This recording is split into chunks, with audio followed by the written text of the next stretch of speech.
It's time again for the one show that takes a look at business from a different perspective. The Coaching Perspective with Master Certified Business Coach Doug Gefeller. Hey, Doug. Hey, Paul. Glad to be with you here in studio today, and welcome to today's episode of the Coaching Perspective radio show.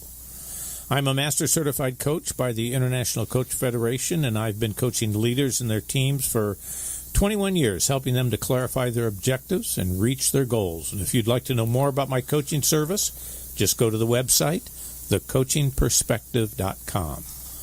Well, our guest for today is Camber Hill, and he's going to be talking about coaching from white-collar executives to T-shirt millennials. Wow. You know, if I had to put a label on what Camber does, I would say he's a life coach, but that doesn't really tell the whole story. Camber says he was born to do what he does. He didn't take a class to learn how to be a business owner or to become a successful executive or to become a life coach. He says he invented it. He tells us that he has a PhD in results, which is why he has private clients who've been with him for up to 28 years. Well, we'll find out more. Welcome to the Coaching Perspective radio show, Camber. Thank you. Hey, it's a pleasure to have you here today. I'm excited. This is fabulous. Well, you know, and excited is a shortcoming. The first time I talked to you, you said yes right away and jumped right on it. I mean, it's like you were waiting to be on radio. I'm a yes man. Well, look, tell us a little bit about what you did before what you're doing now. Give us a little bit of the background. Okay. So I began entrepreneurial, from throwing papers for the Tribune to make $1 a day up to my first enterprise was a nonprofit organization, which is a silly thing to do when you're first starting out. It's much better to do profit. By 21, I had a small business in Newport Beach called Shazam Entertainment, which is not likened to Shazam on our cell phones. Okay. So I specialized in magicians, psychics, and belly dancers for executive parties and whatnot. And then I moved into the software business, and I partnered up with Mainstream Data Systems. We were one of the first turnkey systems to supply the auto repair service industry. In the midst of all that, I don't even know, Doug, where it started necessarily, but numerology crept in while I had Shazam Entertainment, and people began to seek my advice, business owners. With my, 20, 25-year-old brain, mature, sophisticated, ambitious people began to ask me to sit down for advice. And so really out of the smoke and flames of being a young entrepreneur, I started a reputation as a numerologist. Okay. I'm not even sure what a numerologist is. I'm not either. But now I have a much better idea. So numerology is a branch of knowledge of that was, founded thousands of years ago by a mathematician.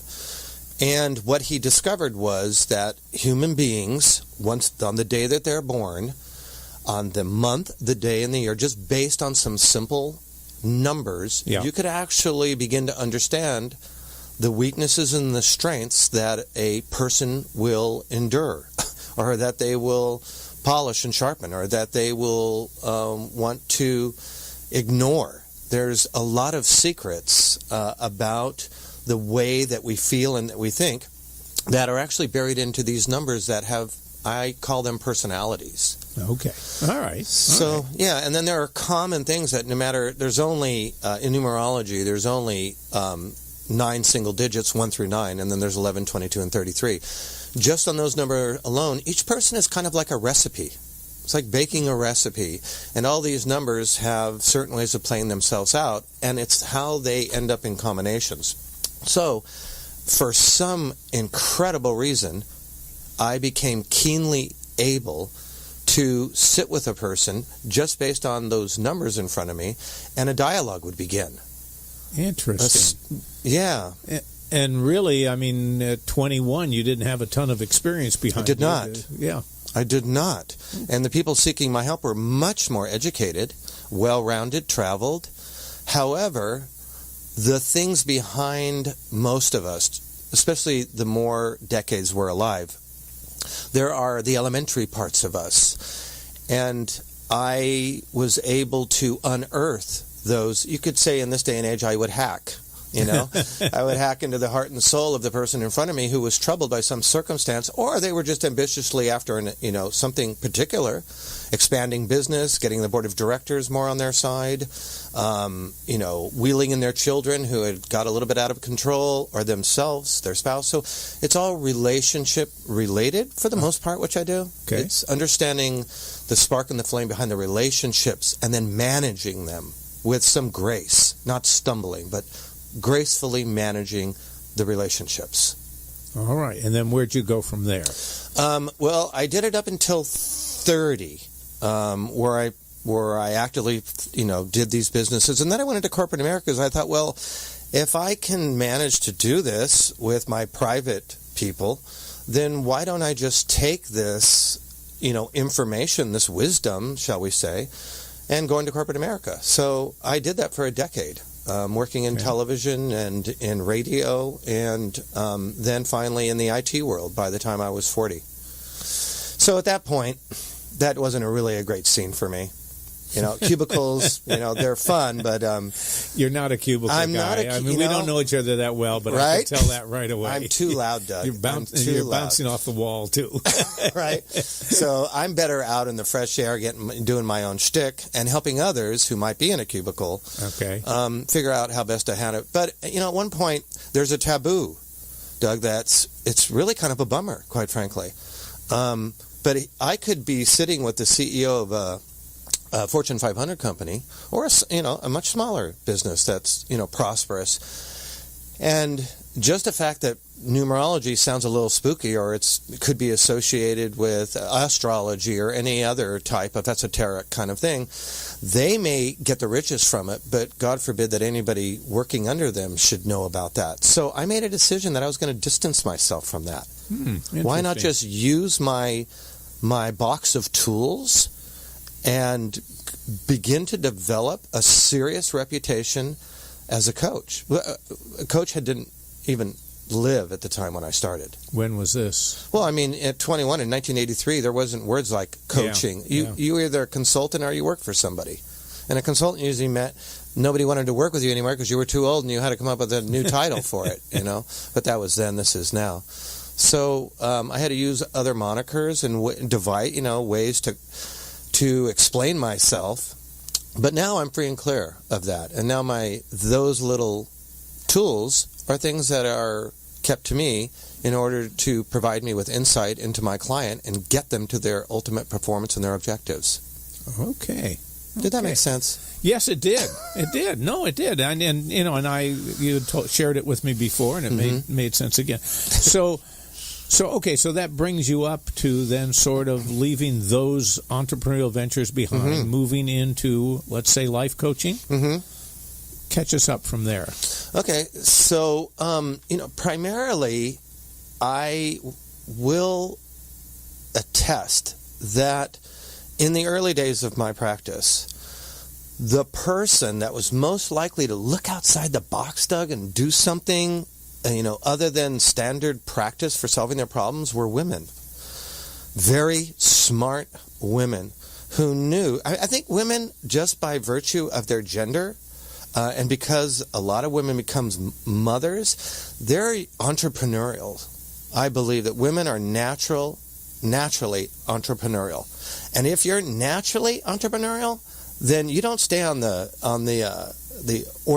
ordinary road. You choose different ways in which to solve your problems. You have to when you're learning on the fly, right?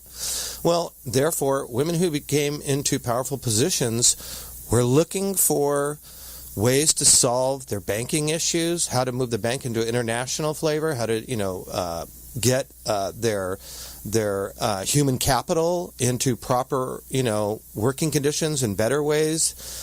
So they would use it strategically, but that went up until about 2012. Okay. And then I saw this incredible change. Like out of nowhere. Suddenly, men were coming out from behind the curtain and looking like their contemporaries were, the women, were starting to not feel like they had to look and do things in just a certain kind of way in order to keep your respect, and especially more younger men, mind you. They really leaned into it, and they started reaching out to me without any, luggage or preconceived notions that seeking coaching would diminish their authoritative capability. It's become a lot more acceptable that no matter who we are, men and women who are in leadership roles, you better seek some coaching. I hadn't really thought about it, but I would kind of agree with your observation in that I have found women more likely to be involved in life coaching. Mm-hmm. Men may be more willing or tendency to go to business coaching, but a little reticent to go to life coaching. And I've never explored why that is, but it's sort of an observation, no statistical data on it. But just, I would agree with that observation. Yeah, and not only, Doug, like with what you're saying, the field in itself, life coaching, if I go online on YouTube or any other, on the net to try to search out coaching, the population of females in the role opposed to males is gigantic, and men are dwarfed in it. But that's changing. Yeah, it is, and I have a theory about that, and this is strictly a theory, and that is that having been in coaching for over 20 years, right. In the early days of coaching, very few coaches could make a full-time living off of coaching. And so what I saw in those days was a lot of women in coaching who weren't totally dependent on their income as a coach for supporting the family. Right. They were either a secondary income or it was a hobby. I don't mean that they weren't serious, good coaches, but they weren't as financially motivated by the business as men were. Now, like you say, that's changed, and coaching, is a very respectable business today in terms of you can make a living at it. Yeah. Definitely. Thank goodness gracious. Yeah, right? If my wife's listening, we're making a living at it. Yeah. It's all yours. Anything you need is yours. Yeah, it's fascinating. I'm so glad to be my age and to have been, not only did I watch black and white come in, or I should say color. I didn't see black and white come in. Oh, my God. Yeah, I just gave myself 30. You remember the talkies when they first Well, yeah, of course I do. No, God, I don't remember that. But just, watching the progress and watching it exponentially in the last 5 years alone has been magnificent. That people are leaning into their, you can be, vulnerability used to be looked at like a weakness. Yes. And Doug, I got into double trouble when I was in leadership positions, and I would go to my boss, and if I walked in and said, "Hey, how you feeling today, John?" "Why are you asking me how I'm feeling, Camber?" "Well, because how you feeling is going to determine how my work day is going to go. That might be one reason." But God forbid you should ask that. You could say, "What are your plans for the day?" Right? The languaging of sensitivity or feelings used to be you don't want to do that, So I would probably unnerve people because my specific question in any casual conversation was about the raw you, not your not your identification, not your shoes in your car. I'm not asking about your shoes. I'm asking how you are and what's going on. And tell me what's going on, because I'm going to know if you're trying to bluff me out. And there's nothing worse than somebody trying to bluff and somebody telling you that you're bluffing. It just gets worse, right? But today, vulnerability is an asset. Vulnerability, intuition, keen passion for what you're doing, harnessing it, managing it, and doing something strategically to enhance your life and the life of the people that you're dealing with is the objective, and it's not looked down on any further. But, I think that I would agree with that. I think that it is those traits come easier to women. I hate to be sexist about this, but I think they come easier to women than they do to men. Absolutely. I don't know whether we were brought up in such a way that it doesn't come to us. I don't think we're hardwired one way or the other. No, I think it's social environmental engineering. But And it is difficult for many men to accept or to be vulnerable and to embrace their intuition. Yeah. Which, what is intuition? Intuition is a fact-based decision that you made so fast you don't even know you accumulated the facts. Right. Well, you know what? And what's really awesome is if young men want to find out, how to find the right mate, men should learn one thing. Shut your mouth and ask some questions. Ask your mate or the person you're pursuing how they feel, what's going on in their day. We men are so used to holding the conversation. We've been brought up that as leaders, we need to be in control, we need to manage what's going on. But if you're going to walk into a bar and you want to, if you're dealing with, an ordinary situation with a man and a woman, and these men walk in all in their, puffed up and ready to, show how macho they are, they got a hard lesson to learn. If they can loosen up and provide some laughter and ask some questions, that will create more dynamic relationships than anything else I know. Just, in that simple way for dating.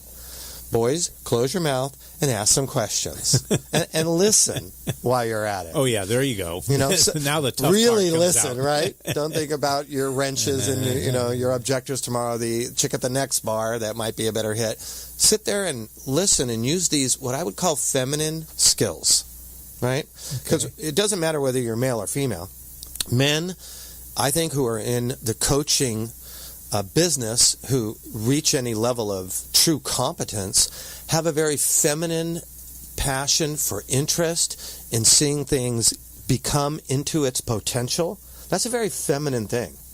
Why does a mother who has a son who can beat up one kid and then comfort that child, and no matter what happens to that child, that mother still reaches in there and wants to pull out the potential of that child, right? That's a very nurturing, loving energy. Well, we as coaches, we're really, even though we're dudes, we're leaning in to the potential, which is not necessarily in the state of reality yet, but we can see it, we can sense it, we can taste it, we know it's in there, but we have to learn how to draw it out of our clients, right? One of the sad things is that what draws this out of many of us that is not normal is when we are put into a situation that is totally frightening. Mm-hmm. Okay. And I'm thinking of the event in Las Vegas this last weekend. Right. Okay. And a client of mine was there and flew back. And he said when he came back on Monday in the airport, he said the atmosphere in the airport was so different from what it normally is. Because so many of the people had stayed for the concert or been involved in it or close to it or were touched by it other than just watching it on the news. Right.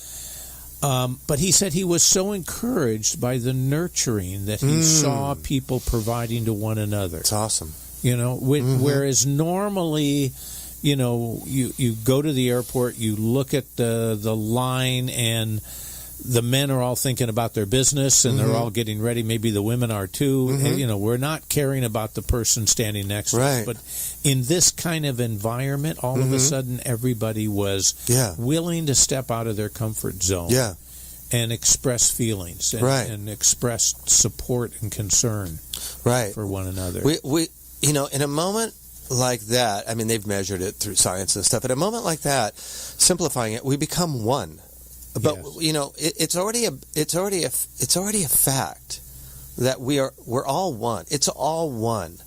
However, because we have skin and bones around us, and we all can dress differently and drive a different this or live in a different place, we have some retarded idea that we're all separate, but which is nonsense.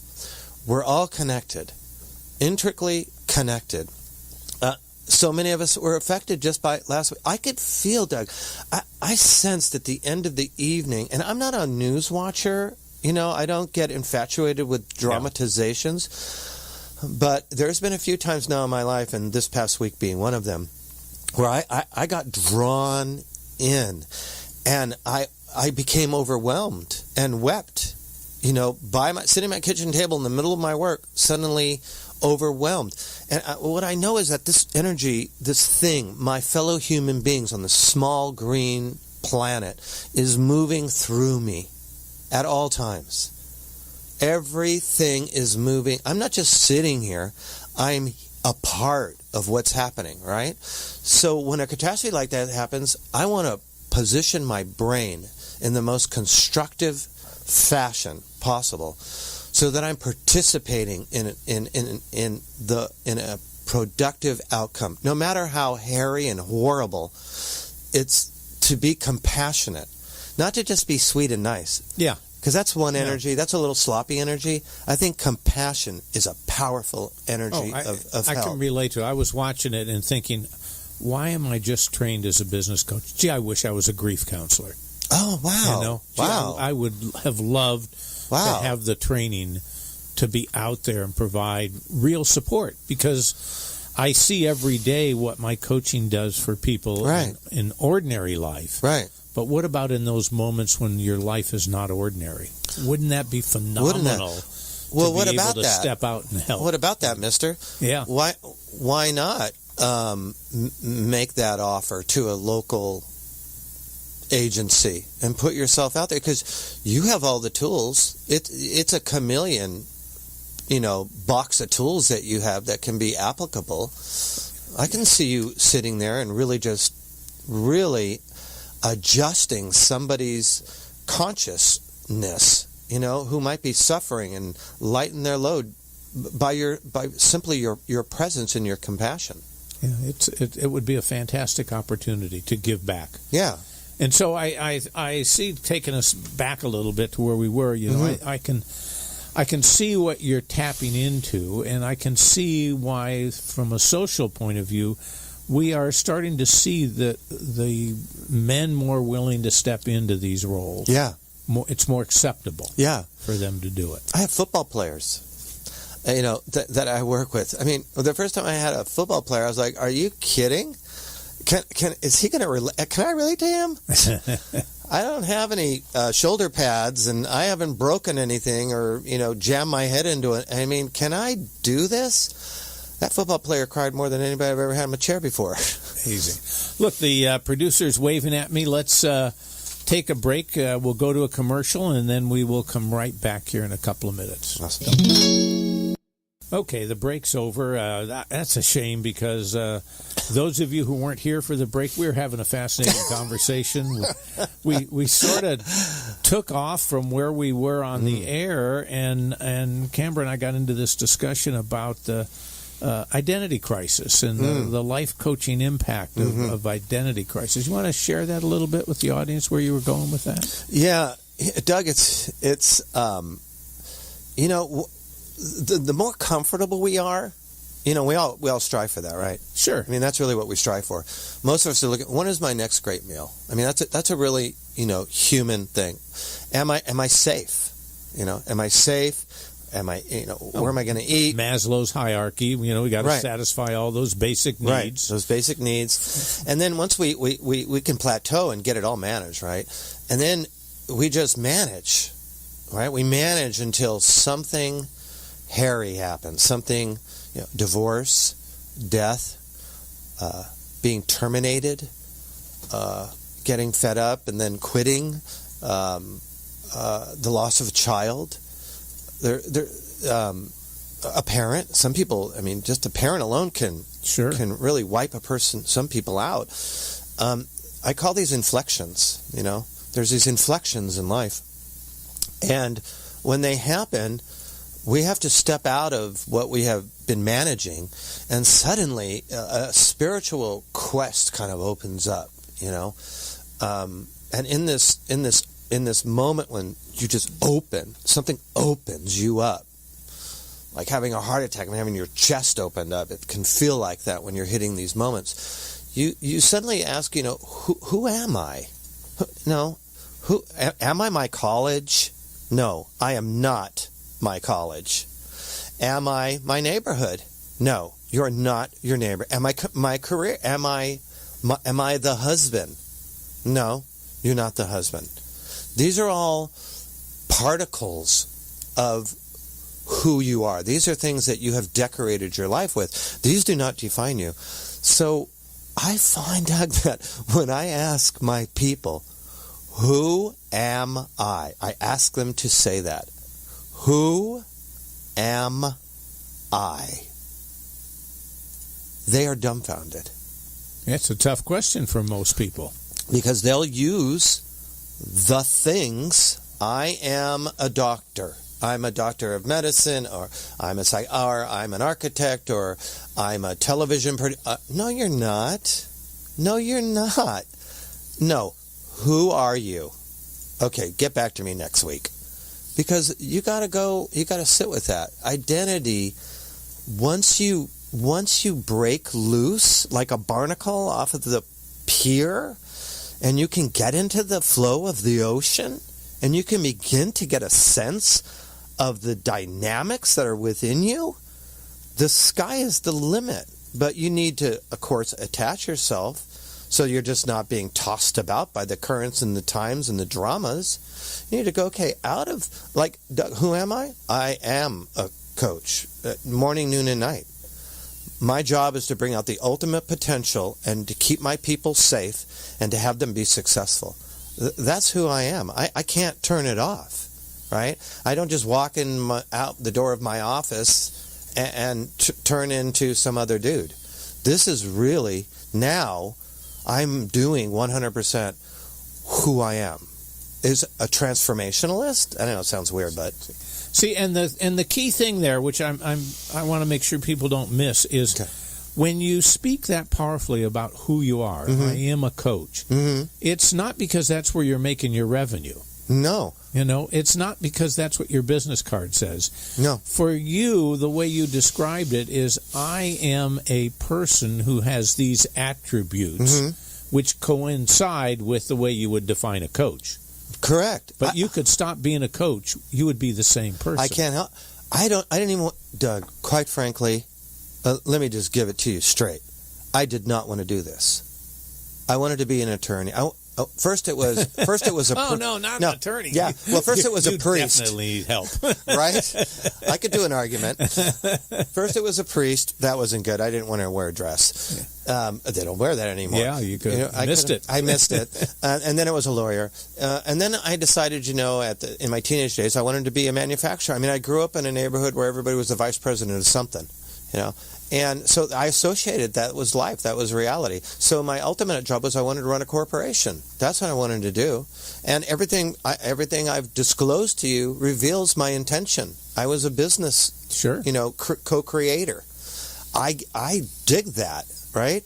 But in it all, since 21 years old, I'm 56. At 21, I started sitting down with another human being and being very fascinated by... And the people, thank goodness, I wasn't just sitting with, anybody. I've been sitting with fascinating people who run our world, who produce the food products that we eat, to produce the petroleum that we get into our cars. I sit with some pretty fascinating people. Aren't they all? No, not all of them. I think not everybody, Doug. I think everybody is fascinating. I think some people just hide it.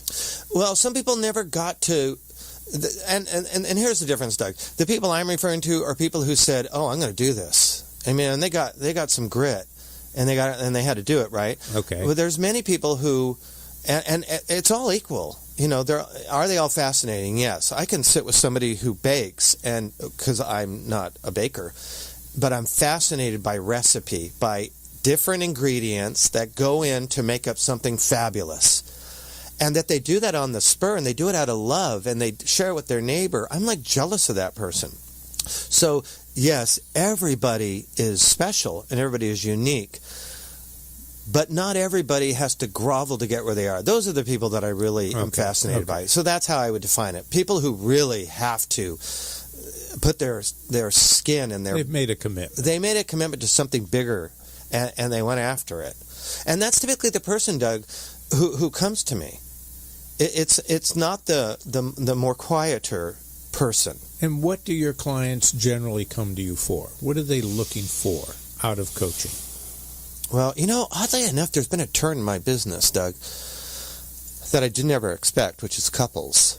That really added a new flavor for me. Not that I'm really answering your question specifically, but that's interesting. I've only coached couples a couple of times. Yeah, well, and that works. A couple. You had a couple. You did a couple of times. That worked out. Twos are in the fortune for you. Yeah, and couples. So, as an example, what would a couple come to me for? In the people between 20 and 34, they're actually coming to me, Doug, to get together. I mean, how smart is that, right? But I also have people in their 40s who are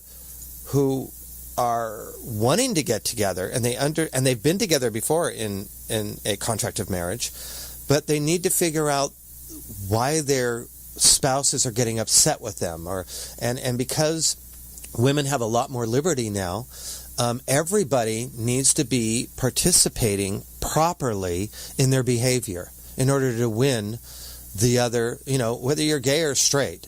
Everybody is seeking, and in the many different other things that are out there, but everybody is seeking to be loved. But now, it's not just about being loved for what you can provide, but there's more equality between every single person. So we got to deal with our stuff now. And most people are dealing with what they learned from their mother and father, quite frankly, on a very Freudian basis. So if you've never dealt with the situation between your mom and your dad and what it meant to you, or that your uncle or your aunt who raised you, your grandmother, a lot of people were raised by somebody else, and you don't deal with that mess, it's gonna be in your relationship, and your relationship will not be fabulous until you unearth that stuff and iron it out and deal with it. But don't you think this is and this is what I hear you saying, I know you don't disagree, but don't you think that this is a huge change socially, that we are seeing younger people being as focused in trying to identify who am I, what's important to me, who do I want to be, not what do I want to be. Right. Whereas the prior generations, we were more focused on what I'm going to be. Yeah, and how much can I make? Yeah. Can I make enough doing that? Yeah. To satisfy the needs of a family. And that was really, that's the dinosaur, Doug, now. That model is a dinosaur model now. But it's not just for younger people, it's for all of us. We all are able now to make those choices. Yeah, absolutely. But we have to deal, so like you're a business coach, and I really admire business coaches because, with all due respect to business coaches dealing with a very specific, targeted part of that human being in their daily business culture, right? Am I wrong? Or a little bit wrong. Okay, so enlighten me. Okay, so tell me, how much broader does a business coach go? People come to a business coach because that is for a business reason. Okay. And the business reason that they come to them for is a socially accepted, you could say it out loud, you could mention it in a cocktail party, and it's very comfortable, and nobody would think twice of you, the same way if you went to a tax consultant or had somebody help prepare your taxes, right, or an attorney. So I'm going to a business coach. But I have never had a business client that we didn't talk about their life situations too. That's not why they came to me. Right. That's not what I'm pushing on them. Right. But if you develop the coaching relationship and we know and trust one another, and I'm looking for what's important to you, what do you need to talk about that's going to help you feel better about what you're doing? Right. That's going to frequently broaden out past business. So your perception, I would modify it a little bit. Yeah, good. Okay. Yeah. Modified. I am modified. Man, that was an easy sentence. Told you I'm a yes man. No, but if it makes sense, it makes sense, and it does. And that has been, my concern. I've been really interested because I don't sit in a corporate environment and do my coaching. I just why? Because they're not calling me, right? Yeah. That's not who's calling me. Why aren't they calling me? Why aren't they calling me, Doug? I don't know. But I think it's because I primarily deal with such raw stuff that we're not there yet, Doug. We're just not there. Like you said, you can be in a party and you can say, I got a business coach. And everybody's like, oh, that's so cool, dude. Like, what's going on? That was a dude, not a Doug. Yeah. That's my street talk. Okay, good. Just checking. And you can do that. But there's still a little bit of a stigma, not unlike a psychiatrist or something. However, it is changing dramatically. But I tell my clients, when you walk out that door, you walk out of that door and you go tell your family you're seeing a life coach, and you say it with some spit and vinegar, because that means you're smart enough to look outside yourself for some direction, and you're willing to look at yourself, through another person's viewpoint and really say, is that who I am? Who do I want to be? Is it working for me? That's a big question, right? Yeah. Yeah. Is your life working? If it's not, I want to be able to call Doug. I want somebody to call that I can trust, because the big thing is trust. Yeah. Big thing is, can I, as a business leader, for a moment, because I think the more people you're responsible for, Doug, the bigger your company, the less likely you are to trust interpersonal relationships. You got to keep a really tight circle, because you cannot just leak information that's personal and not be concerned that it can come back in your face. So the more people we're responsible for, I think we're a little bit more tight-fisted with who we're dealing with and who we're sharing our stuff with. But as we do become more vulnerable, Doug, our big leaders become more vulnerable, I think they'll become more powerful, because it's only secrets that nail us. It's only secrets that people get blackmailed for. If you're willing to be who you are and do it properly, with proper self-esteem and humility, you can do more good and create more profit than any secretive person can, and live well. Let me back up a little bit on something you said there that kind of caught me. Okay. You mentioned to me you play tennis. Yes, sir. Okay. Have you ever had a tennis coach? No, sir. No. I haven't. Are you self-taught? Yeah, and it probably shows in my game. My game is not real tight. You've cemented. There goes my example. Oh, right out my the window. goodness. I'm sorry. But I'm looking to get a coach. Looking to get a coach. I am. All right, so I can work with that. So Okay. why are you looking to get a tennis coach? Because my form sucks. Because your form sucks. Yeah. So you want to get better. I want to get better with my backhand, and my serving, my form.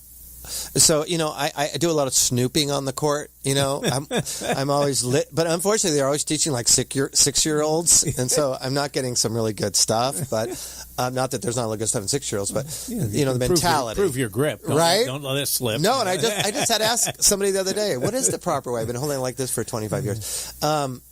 So now I'm looking for, openly want to coach for that. Where I was going with that is that there is such a misconception that people go to a coach, life coach or business coach, because they aren't working. They have a problem. Many people go to coaches, whether it's a business coach, a life coach, a voice coach, to get better at something they already do. I'm glad you said that. Yes. So, I have a coach. I've had a coach since I've started coaching. Nice. Because I know I can always get better. Right. Right. And sometimes I need reinforcement that I'm doing the right thing. Right. Sometimes I need a little correction that I'm not doing the right thing. Sometimes I just need to be told, hey, you're doing good. But I think one of the drawbacks to one of the handicaps that coaches deal with, life or business, is the misconception that you've got to be broken to go to one. That's an excellent point. And I don't mean to jump on you, but it was just sort of slipped in there that... No, you're absolutely right. And, frankly, after we get out of the little bit of a mess that kind of... Because sometimes it's just really the mess that instigates the relationship, Yeah. But as I revealed to you, I have clients I've had for 28 years. They're not in a mess. Yeah. Right? Yeah. And they wouldn't have lasted 28 years. No, right? Yeah. And if they are, they should have fired me a long time ago. But... No, the beautiful thing is I am clear that as a creator, if you admit that you are a creative human being, and that means constant creation, you're solving problems, maybe you're getting a new property, maybe you're getting a new business, maybe you're starting a new hobby, people who are really alive and enjoying their lives are creating constantly. So as long as you're creating another business, or you're trying to improve and refine what you got going, or remodel whatever you're doing, you're alive and you're creating something.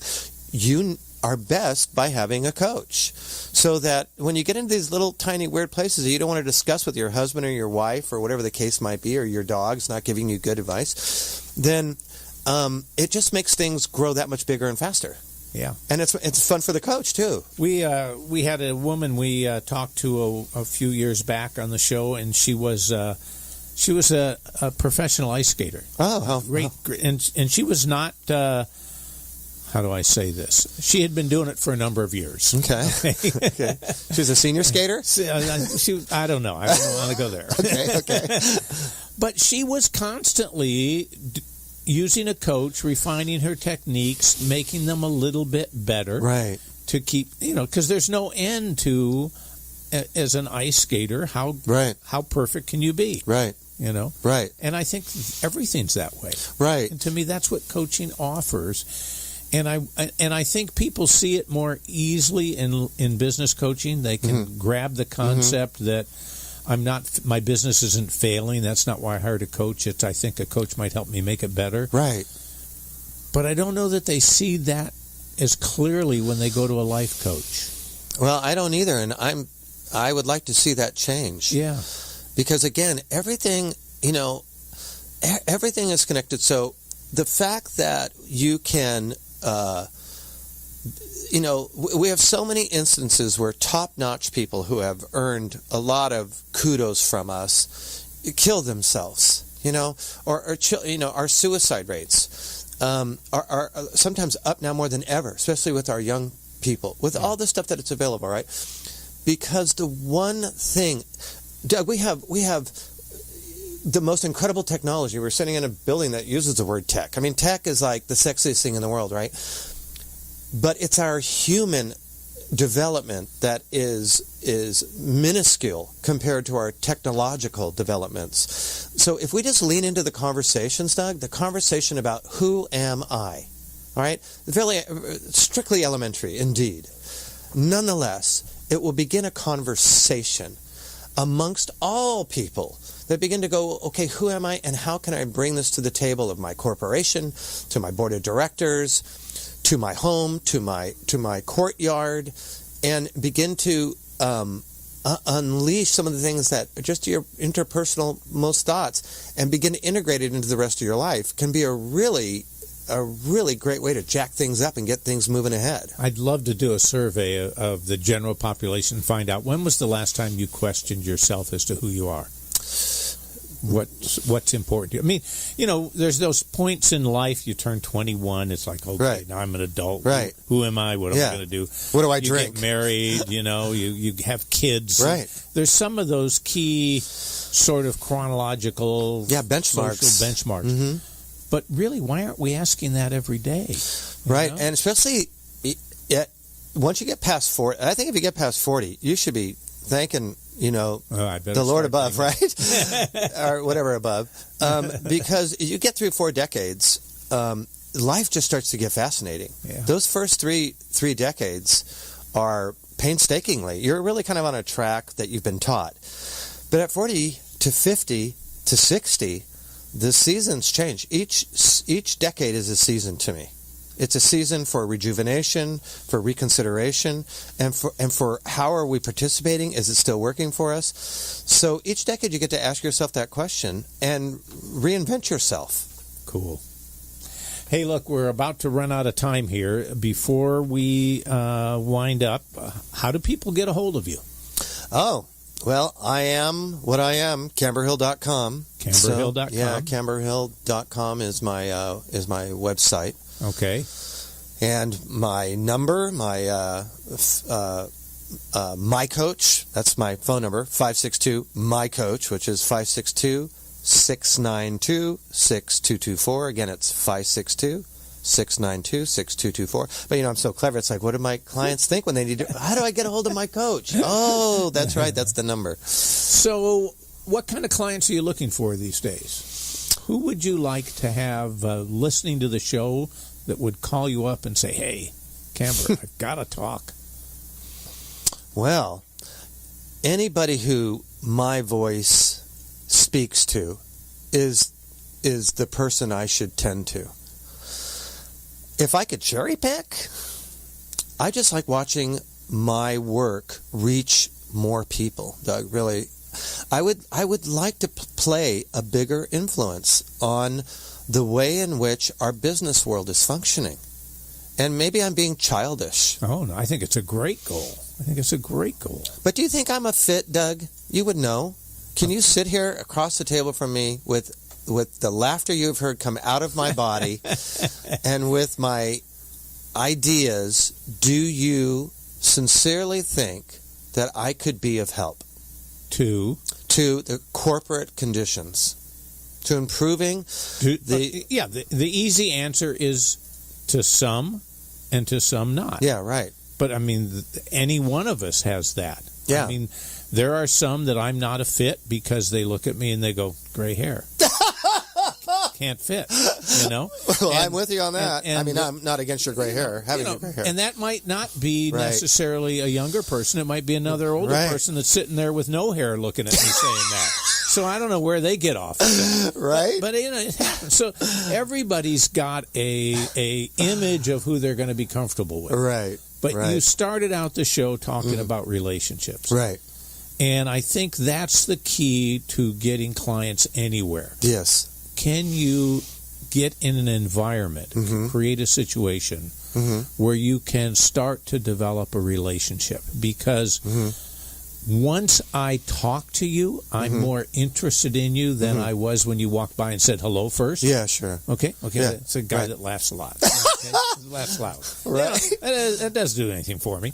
But once we had a conversation, then Right. okay, now I'm interested. That's okay. That's kind of crazy ideas. I'd like to know more about. Oh, them, good, whatever. good. So Yeah. I think relationship is what the goal should be. Not, not who's the stereotype that I would fit in with. Right. I hear you. And you hit the nail on the head, Doug. I'm a relationship expert. Yeah. That's really my shtick, is that I'm here to improve and develop the relationship issues that surround every single human being walking on this planet. Okay, that's great. Okay. Camber, welcome to the Coaching Perspective radio show community. Thank you for being with us. My pleasure. Thank you, Doug. Have a great evening. Well, look, if you're listening to our podcast, thank you for visiting our website, thecoachingperspective.com. And while you're there, be sure to check out our archives for other shows with some great guests. And speaking of guests, we've only got 10 shows left for 9 shows now for the rest of the year, and there's only a couple left that are open. So I guess if you want to be on the radio show, we'll be talking. Too late. No. What a lousy commercial that is. If you want to be on the show, we'll be scheduling people for next year soon. So you'll have plenty of time to get ready. Well, look, I hope you enjoyed the show today. We have got some great guests lined up. Go to the website. You can see it. Besides Camber, we've got Susan Howington coming. We've got Tina DePayne, Ray Amir, Pat Fusco, Michelle Hensley, Joy Castiles. We have some coaches ranging from sensitive coaches to people talking about technology and all kinds of different things. So I hope you enjoyed the show today. Our goal, as always, is to have discussions that provide you with new ideas and information that you can put to use immediately to identify and achieve your goals. I'll be back with you again next week at our new time at 3 p.m. Have a great evening. You've been listening to the one show that takes a look at business from a different perspective, the Coaching Perspective, with Master Certified Business Coach Doug Gefeller.